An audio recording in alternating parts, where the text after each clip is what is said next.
Hello, നമ്മൾ ഇന്ന് കാണാൻ പോണത് ഒരു റവ വടയുടെ റെസിപ്പിയാണ് കേട്ടോ. അപ്പൊ വളരെ ഈസിയാണ് ഉണ്ടാക്കാൻ വേണ്ടിയിട്ട്. അപ്പൊ ഞാൻ ഈ കപ്പിൽ ഒരു കപ്പ് റവയാണ് എടുത്തേക്കണത്. നിങ്ങൾ ഏത് കപ്പ് എടുക്കണെച്ചെങ്കിൽ അതിന് വേണം ബാക്കി കാര്യങ്ങൾ മെഷർ ചെയ്തെടുക്കാൻ. അപ്പൊ ഞാൻ മിക്സിയുടെ ജാറിയിട്ടിട്ട് നൈസായിട്ടൊന്ന് പൊടിച്ചിട്ടുണ്ട് കേട്ടോ. ചെറിയ തരിയോടക്കനെ തന്നെയാണ് പൊടിച്ചേക്കണം, ഒരുപാട് പൗഡർ ആക്കിയിട്ടില്ല കേട്ടോ. അപ്പൊ വറുത്ത റവ വറുക്കാത്ത റവ എങ്ങനെ വേണമെങ്കിലും എടുക്കാം. അപ്പൊ ഈ റവ ഞാൻ വലിയൊരു ബൗളിലേക്ക് ഇട്ട് കൊടുക്കുകയാണ്, കാരണം നമുക്ക് ഇതൊന്ന് കുഴച്ചെടുക്കാനുള്ളതാണ്. അതുകൊണ്ട് എളുപ്പത്തിന് വേണ്ടിയിട്ട് ഇട്ട് കൊടുക്കുന്നുണ്ട്. പിന്നെ അതിന്റെ കൂടെ ഞാൻ ഇട്ട് കൊടുക്കുന്നത് ആ സെയിം കപ്പിൽ 1/2 കപ്പ് തൈരാണ്. നിങ്ങൾ മാക്സിമം പൊടിയുള്ള തൈര് നോക്കി എടുക്കാൻ നോക്കുക, അതാണ് നല്ലത് കേട്ടോ. അപ്പൊ ഞാൻ 1/2 കപ്പ് തൈരും അതിന്റെ കൂടെ തന്നെ അത് മിക്സ് ചെയ്യാൻ വേണ്ടിയിട്ട് 1/2 കപ്പ് വെള്ളമാണ് ഞാൻ എടുത്തേക്കണത്. ഇത്രയും അതിൽ ഒഴിച്ചു കൊടുത്തിട്ട് ഞാനൊരു സ്പൂൺ വെച്ചിട്ട് നന്നായി മിക്സ് ചെയ്ത് കൊടുക്കുക കേട്ടോ. നന്നായി മിക്സ് ചെയ്യണം. അതിലുള്ള റവയും വെള്ളം തൈരും കൂടി നന്നായി മിക്സ് ആവണം. അപ്പൊ ഇവിടെ എല്ലാം കൂടി മിക്സ് ആയിട്ടുണ്ട്. അപ്പൊ നമുക്കൊന്ന് മൂടി വെച്ചിട്ട് ഒരു 15 to 20 മിനിറ്റ് ഒന്ന് റെസ്റ്റ് ചെയ്യാൻ വെക്കട്ടെ. റവയൊക്കെ ഒന്ന് കുതിർന്ന് കിട്ടാൻ വേണ്ടിയിട്ടാണ്. ആ ഒരു സമയം കൊണ്ട് നമുക്ക് ഇതിലേക്ക് ഒരു ചട്നി ഉണ്ടാക്കി എടുക്കാം. അപ്പൊ അതിന് വേണ്ടിയിട്ട് ഞാനിവിടെ തേങ്ങ എടുത്തിട്ടുണ്ട്. പിന്നെ ഞാൻ അതിൽ ഇട്ട് കൊടുക്കുന്നത് ഇഞ്ചിയാണ്. പിന്നെ കുറച്ച് ചുവന്നുള്ളി ഇതേപോലെ കഷ്ണാക്കി ഇട്ട് കൊടുക്കുന്നുണ്ട്. പിന്നെ ആവശ്യത്തിന് എരിവിനനുസരിച്ച് പച്ചമുളക് ഇട്ട് കൊടുക്കുന്നുണ്ട്. അതിന് ശേഷം ഞാനിവിടെ ഉപ്പ് ഇട്ട് കൊടുക്കുന്നുണ്ട്, പാകത്തിന് ഉപ്പ് ഇട്ട് കൊടുക്കുന്നുണ്ട്. അപ്പൊ ഞാനിവിടെ സിമ്പിൾ ചമ്മന്തി ചട്നിയാണ് ഉണ്ടാക്കി എടുക്കുന്നത്. അപ്പൊ നിങ്ങളെ ഇഷ്ടത്തിനനുസരിച്ച് ചട്നി ഉണ്ടാക്കാം. അപ്പൊ ഞാൻ ഇവിടെ സിമ്പിൾ ആയിട്ടുള്ള റെസിപ്പി ഇടണമെന്നുള്ളൂ കേട്ടോ. അപ്പൊ അതിലേക്ക് ആവശ്യത്തിന് വെള്ളം ഒഴിച്ചു കൊടുക്കുന്നുണ്ട് ഞാൻ. ഇനി ഇത് ഇതേപോലെ ഒന്ന് ചമ്മന്തി പരുവത്തിലാക്കി എടുക്കാം. പിന്നെ അതിലേക്ക് നമുക്ക് എന്തോരം ആവശ്യമാണോ അതിനനുസരിച്ചിട്ട് നമുക്ക് വെള്ളം ഒഴിച്ചിട്ട് ചട്നിയാക്കി എടുക്കാം കേട്ടോ. അപ്പൊ അത് നമുക്കൊന്ന് താളിക്കാൻ വേണ്ടിയിട്ട് ഞാൻ ഇതേപോലെ വെളിച്ചെണ്ണ ഒഴിച്ചു കൊടുക്കുന്നുണ്ട്. അതിൽ കടുക് ഇട്ട് പൊട്ടിക്കാണ്. വെളിച്ചെണ്ണ നന്നായി ചൂടായി വരുമ്പോൾ കടുക് ഇട്ട് പൊട്ടിച്ചിട്ട് പിന്നെ അതിലേക്ക് ഞാൻ ഇട്ട് കൊടുക്കുന്നത് വറ്റൽമുളകാണ്. ഇങ്ങനെയുള്ള കറിയിലേക്കൊക്കെ വറ്റൽമുളക് ഇട്ട് കൊടുത്ത ഒരു പ്രത്യേക ടേസ്റ്റ് ആണ് കേട്ടോ.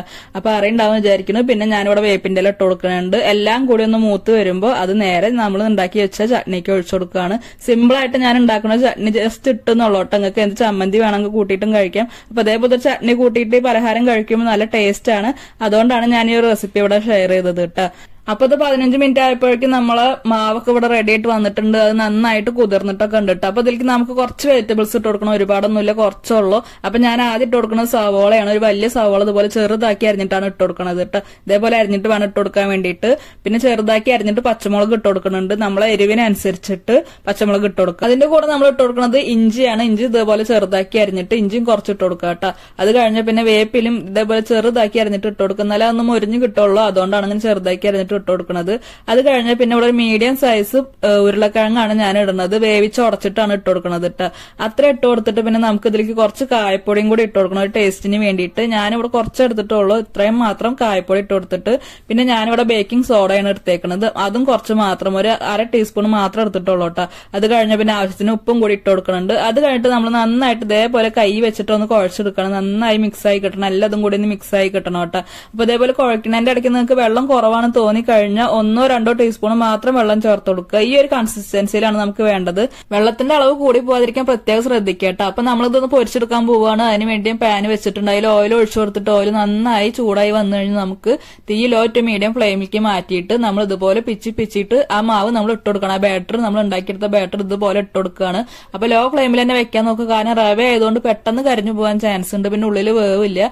അതുകൊണ്ടാണ് മീഡിയം ടു ലോ ഫ്ലെയിമിൽ തന്നെ വെക്കാൻ നോക്കുക. എന്നിട്ട് നമ്മൾ ഇതേപോലെ ഒരു ഭാഗം പാകതിന് ശേഷം മാത്രം മറിച്ചിട്ട് കൊടുക്കുക കേട്ടോ. അപ്പൊ ഇതേപോലെ സാധാരണ നമ്മൾ എല്ലാ പലഹാരം ഉണ്ടാക്കിയെടുക്കണ പോലെ തന്നെ അങ്ങോട്ടും ഇങ്ങോട്ടും മറിച്ചിട്ട് കൊടുത്തിട്ട് നന്നായി മൊരിച്ചെടുക്കുക. ഈ ഒരു കളറിൽ വരുമ്പോൾ നമുക്ക് ഇത് വറുത്ത് കോരാവുന്നതാണ് കേട്ടോ. ഇത്രയും മതി, ഇത്രയും പൊരിച്ചെടുത്താൽ മതി കേട്ടോ.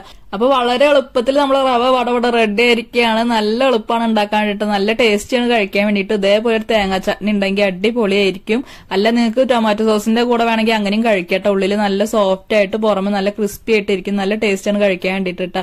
അപ്പൊ എല്ലാവരും ട്രൈ ചെയ്ത് നോക്കുക. വീഡിയോ ഇഷ്ടപ്പെട്ടെന്ന് വിചാരിക്കുന്നു. വീഡിയോ ഇഷ്ടപ്പെട്ടെങ്കിൽ ലൈക്ക് ചെയ്യുക, ഷെയർ ചെയ്യുക, ചാനൽ ഒന്ന് സബ്സ്ക്രൈബ് ചെയ്ത് സപ്പോർട്ട് ചെയ്യാട്ടോ. അപ്പൊ ഇതിൽ അടിപൊളി വേറൊരു വീഡിയോ ആയിട്ട് വീണ്ടും വരാം. ബൈ.